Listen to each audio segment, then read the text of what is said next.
On a snowy night in February 2006, inside a top-tier vault in England, touted as an impenetrable fortress, an absurd scene unfolded. 7 robbers moved freely, frantically stuffing box after box of cash into their vehicles, orchestrating the most shocking, brazen, and highest-value cash robbery in British history. Ironically, in the end, they simply couldn't carry or fit anymore. A staggering £104 million in cash was left behind. Though the heist seemed a resounding success, this immense fortune became a curse, dragging each of their lives into an inescapable web. Hey everyone, this is Brian Crime TV. I'm Brian. So, what exactly happened back then? Let's travel back to 2006 and step into this heist that once shocked the world. Tonbridge, located in Kent, England, is a very historic town. Its history dates back to the Middle Ages. In 1980, this quiet town welcomed a special building. Barclays Bank built a high-security cash depot here, mainly for storing and distributing large sums of cash. By 2001, the depot was taken over by a subsidiary of a top global security company. The depot had about 80 full-time employees working in 3 shifts. Their job was simple, yet highly sensitive: sorting, counting, and packaging banknotes. The shocking heist we're talking about today took place inside this so-called fortress. In the late 1990s, Britain was in a peak period for street crime. All kinds of robberies were rampant, a target too tempting to ignore. A warehouse stacked with cash was, in some people's eyes, nothing less than a giant ATM. The security company understood this well, so their security measures were nearly extreme. Things like multi-layered access control systems, full coverage surveillance, employee code words, and various emergency plans were all in place. But among all the security links, the most critical one was the depot manager, Colin Dixon. The company's requirements for him were numerous and almost harsh. For example, he had to keep the vault keys secure, could not reveal any work details to his family, could not let colleagues know his home address, and had to take different routes to and from work. He had to alternate between the 2 family cars. It even stipulated that if stopped by police during his commute, he was not to get out of the car easily, but must identify himself and drive himself to the police station. In theory, if this procedure was strictly followed, the safety factor was maxed out. But people are not machines. Over time, there will always be lapses, and that gave criminals an opening. The time came to February 24, 2006. At 6:03 p.m., Colin, as usual, drove home alone after work. But halfway there, a Volvo S60, unmarked but with flashing police lights, suddenly pulled him over. 2 officers in police caps and fluorescent vests approached his car and said in a stern tone, "You were speeding. Get out of the car for an inspection." Hearing this, Colin forgot those strict regulations. He pulled into a parking lot and got into the Volvo with the flashing lights. But the moment he got in, he was handcuffed. Then he was moved to a white van. Only then did Colin realize he had been kidnapped. The robbers took him to Walderslade Farm and held him captive. But this was far from over. The robbers' target from the start was not just him. That evening, Colin's wife, Lynn, was cooking at home when she heard a knock at the door. She thought it was her husband. Opening the door, she saw 2 police officers. They told her urgently, "Colin has been in a serious car accident. It's critical. Bring your children to the hospital immediately." Lynn's legs went weak on the spot. She didn't have time to think. She grabbed the kids and got into the police car. The result, as you can guess, was that these police were also robbers in disguise. Lynn and the children were also taken to Walderslade Farm. Thus, the whole family fell into the robbers' hands. That night, the wind howled and snow fell heavily outside the farm. A battered Colin was surrounded by several armed robbers, forced to reveal the depot's layout and security details. The robbers' words were cold and blunt: "Don't talk, and your wife and kids won't see the sun tomorrow." Colin had no choice but to comply. At 1 a.m., the 7 robbers, escorting Colin's family, drove in 3 cars toward the depot. At 1021 a.m., the vehicles arrived at the depot's perimeter. To avoid attention, most robbers stayed in the cars. Colin was pushed out by a robber in a police uniform. He went to the pedestrian entrance and rang the bell. Through the glass, he stared at the operator in the control room, trying to signal with his eyes. Unfortunately, the operator didn't catch on. He didn't even ask a single question. "Why are you here with the police in the middle of the night?" He just opened the door. Once inside the control room, Colin was forced to open the main gate. The 3 robber vehicles then drove into the yard. Almost simultaneously, the other 6 robbers rushed into the depot. They wore black balaclavas and were fully armed: pistols, shotguns, assault rifles, even a Scorpion submachine gun. Their arrogance was overwhelming. Employees screamed and tried to flee. Some tried to resist, but faced with guns, no one dared to move. In the end, All 14 employees inside the depot were subdued. Then, the robbers followed their plan, moving large metal boxes filled with bundled cash. But each box weighed hundreds of pounds, extremely difficult to move. So, one robber ordered an employee to use a forklift to help, but this employee was very alert. He verbally agreed while deliberately making a mistake. He intentionally jammed the forklift between the truck's tailgate and the loading dock. It was stuck. Meanwhile, Colin also caused trouble, stalling for time. As time ticked by, the robbers grew more impatient. Finally, they locked the hostages in a metal cage and started moving the cash by hand. For a full hour, the 7 robbers ran back and forth under the cameras, drenched in sweat. They eventually took 17 metal boxes and 3 hand carts full of banknotes. Because the notes were of small denominations, they weighed several tons, cramming the 3 getaway cars full. Though a lot of cash remained in the depot, they simply couldn't carry or fit anymore. They had to reluctantly abandon it. At 2004 a.m., the robbers left one by one, quickly disappearing into the snowy night. Before leaving, they sternly warned the hostages not to move. So, it wasn't until 3:15 a.m. when they were sure all was quiet outside that the terrified employees began to free themselves. Luckily, Colin's child, being small, could squeeze through the gaps in the metal cage. He helped an employee who had a key open the cage. Finally, they triggered the alarm, and everyone was freed. After receiving the report, police rushed to the depot and immediately sealed off the scene. Since the robbers didn't take the surveillance hard drive, the entire heist was recorded. Police carefully reviewed the footage, confirming 7 robbers were involved. All were well disguised, their identities unidentifiable. For ease of discussion, police gave them code names. The one in a police uniform controlling the hostages was called Police. The one wearing a watch, constantly checking the time, directing the operation, was codenamed Stopwatch. The rest were simply named Shorty, Hoodie, Mr. Ordinary, and so on. While reviewing the footage frame by frame, police noticed a crucial detail. Several robbers, even through their masks, looked noticeably stiff. Their movements lacked natural expression, as if they were wearing a mask. This showed they had gone to great lengths. No wonder they dared to commit the crime on camera. Their faces were unclear, but the cameras captured the 3 vehicles used: a 7.5-ton white Renault truck, a Vauxhall sedan, and the Volvo S60. Police also collected some shoe prints, fingerprints, and DNA samples from the depot. Colin also gave police a detailed account of his and his family's kidnapping.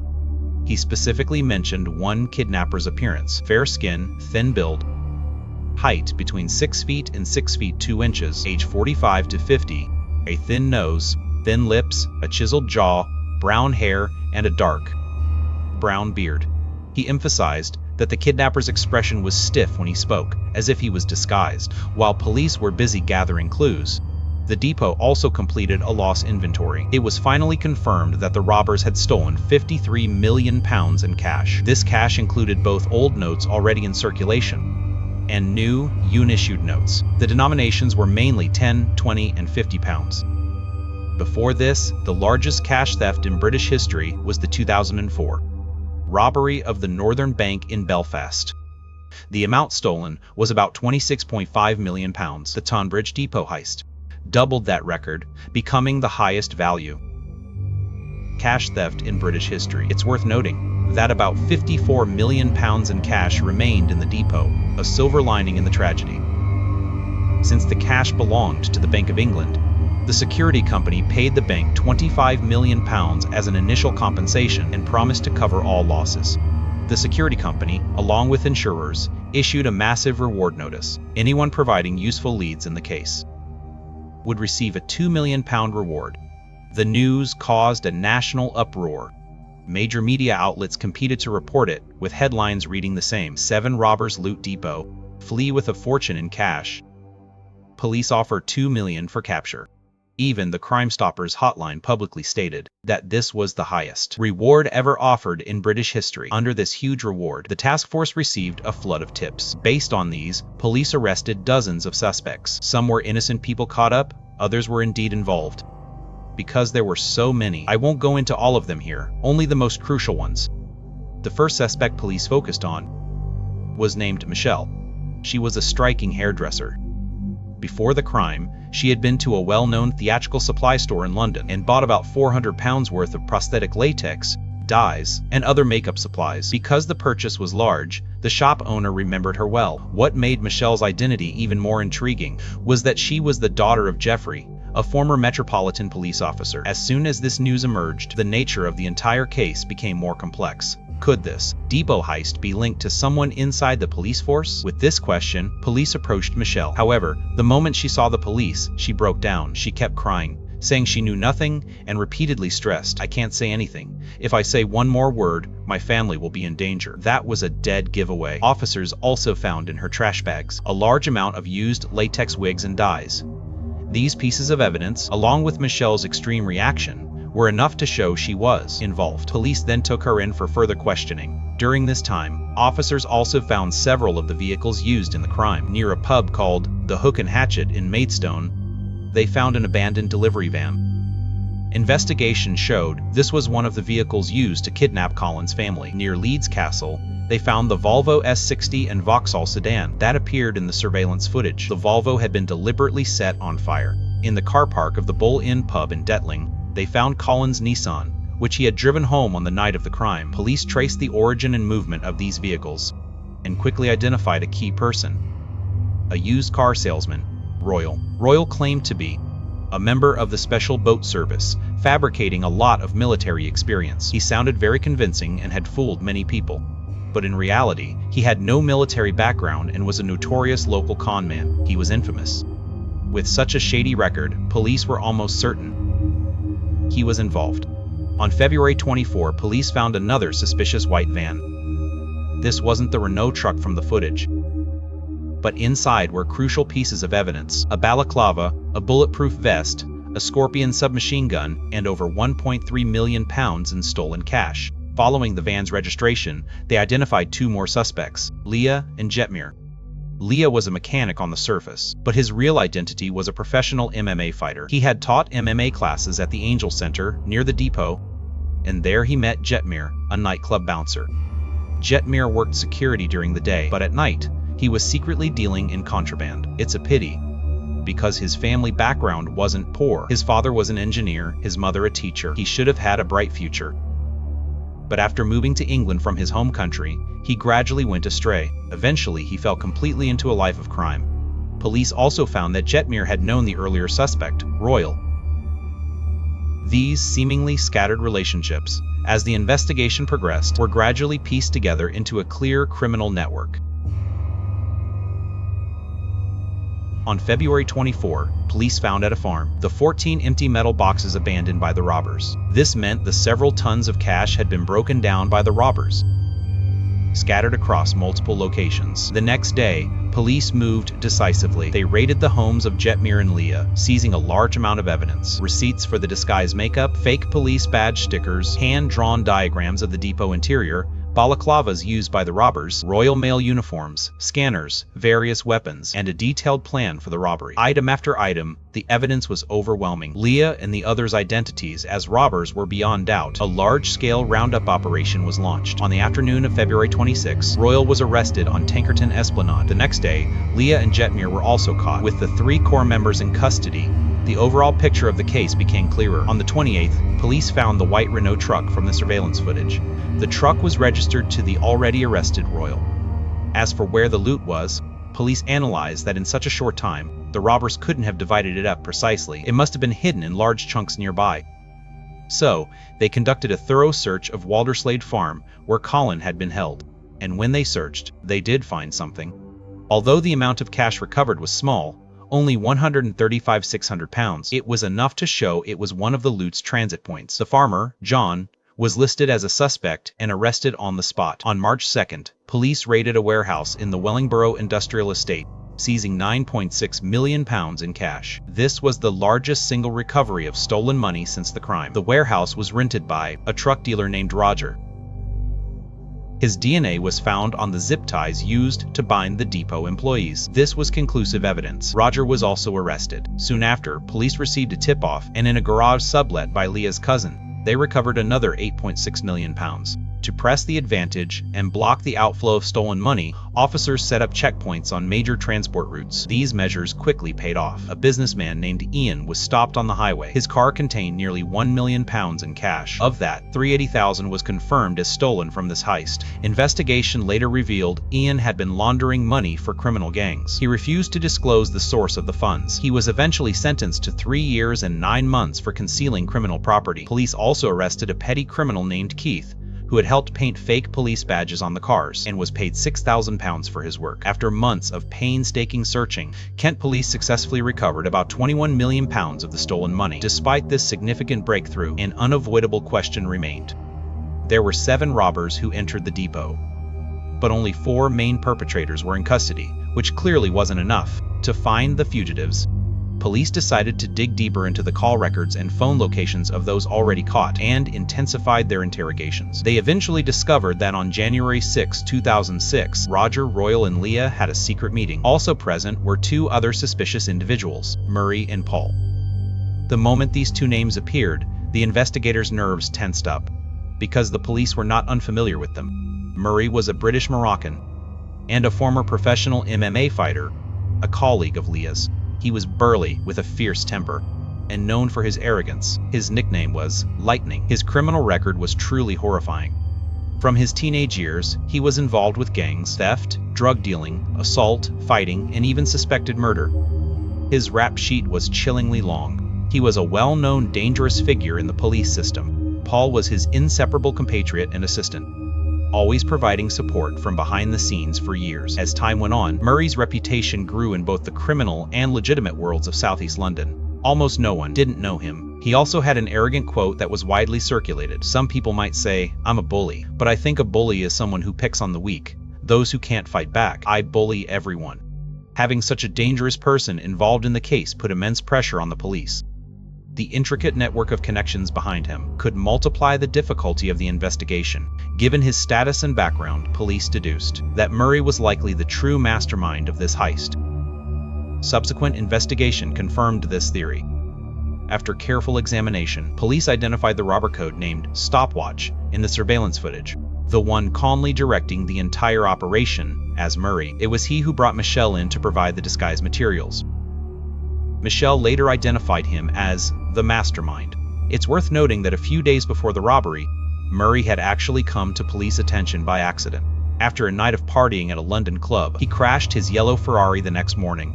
At the accident scene, police found 2 anonymous mobile phones. One of them contained recordings of him discussing the robbery details with Leah, as well as contact information for the gang, and 3 photos from a nightclub. In one photo, a new face appeared. His name was Kahan. He was later confirmed to be one of the members involved in kidnapping Colin's family and the robber code named Police in the surveillance footage. Unfortunately, these clues were not given enough attention before the crime, and after the robbery, Murray, Paul, and Kahan had already fled the UK. They had vanished. Although 3 main perpetrators had fled, police unexpectedly discovered a new lead pointing to an inside person at the depot. The clue: Murray had gone to an equipment store and bought a professional miniature camera and recording device. He planned to secretly film the inside of the depot, but during the actual operation, his clumsy accomplice accidentally got glue on the camera lens while installing it, rendering the device useless. They had no choice but to return the device to the store for repair. After the store owner fixed it, he mounted the miniature camera onto a belt, as they requested, for covert filming. By now, you've probably spotted the key point. Since they needed to film the inside of the depot, someone must have been able to freely enter and exit the depot. In other words, this heist had an inside man from the very beginning. In fact, police had suspected this early in the investigation. The robbers knew the depot manager Colin's route and time so precisely.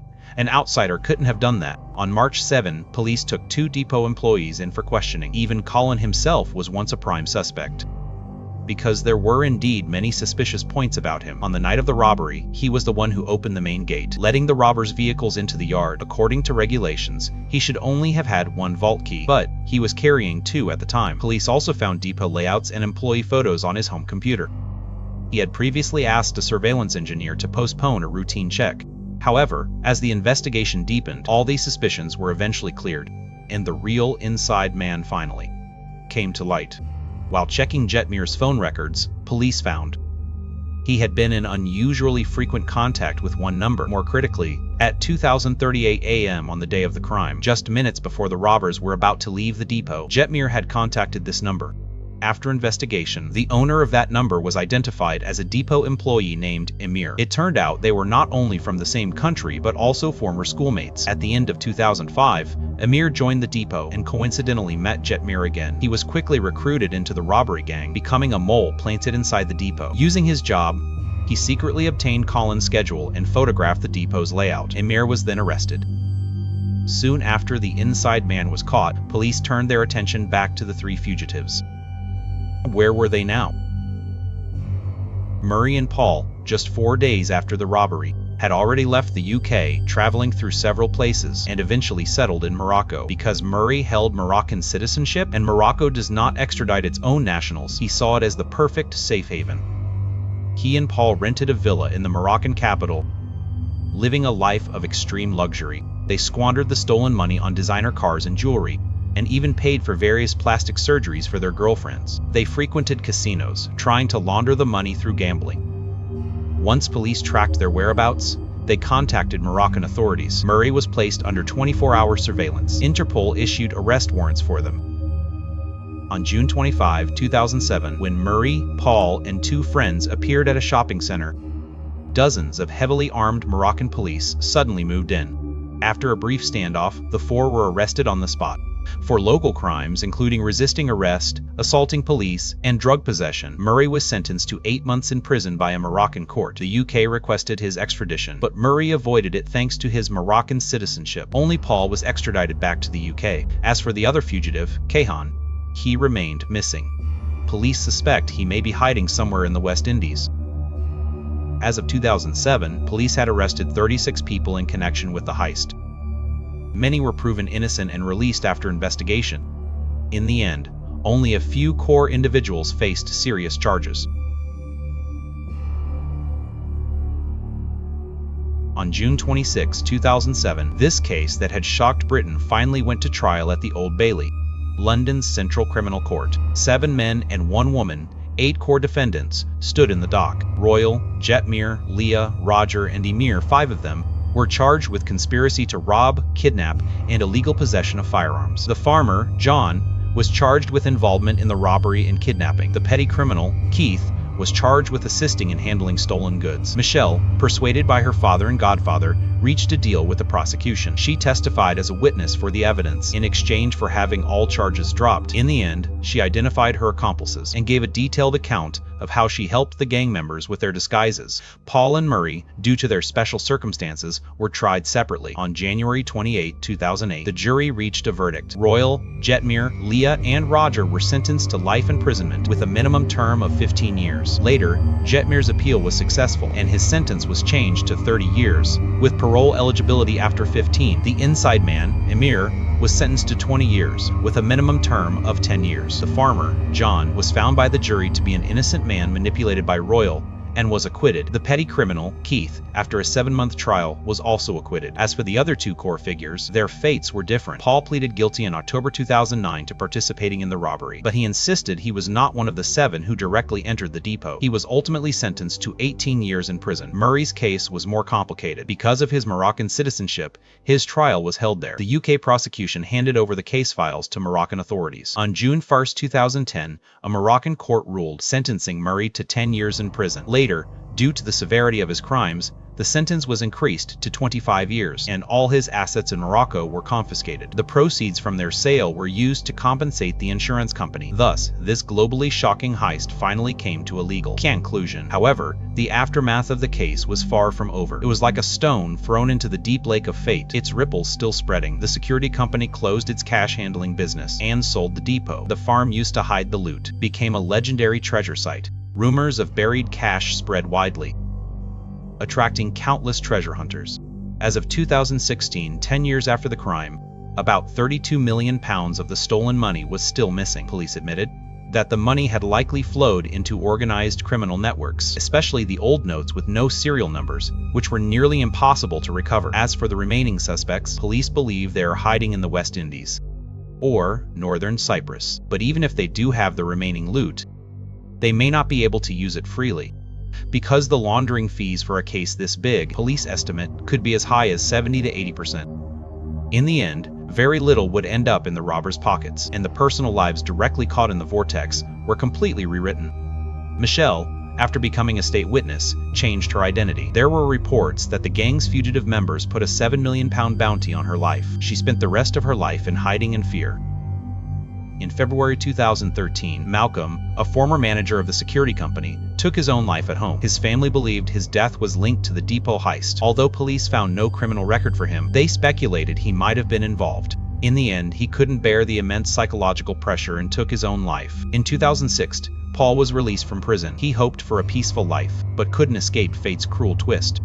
In September 2018, he was shot outside his home. He survived, but it wasn't over. In July 2009, he was attacked again in his own kitchen, shot twice. His finger was severed. A bullet went through his throat and lodged in his spine, leaving him paralyzed from the chest down. He would spend the rest of his life in a wheelchair. The three attackers were eventually caught, and in April 2025, were sentenced to 30 to 36 years in prison. Their motives were widely speculated, but it's generally believed to be linked to the depot heist. Perhaps someone was afraid he would reveal more secrets that shouldn't be heard. After serving many years, Jetmir was released in 2020 and deported to Albania. Soon after, he held a lavish wedding, posting photos of his mansion and honeymoon on social media, causing public outrage. Many speculated that he might still have leads on the missing loot.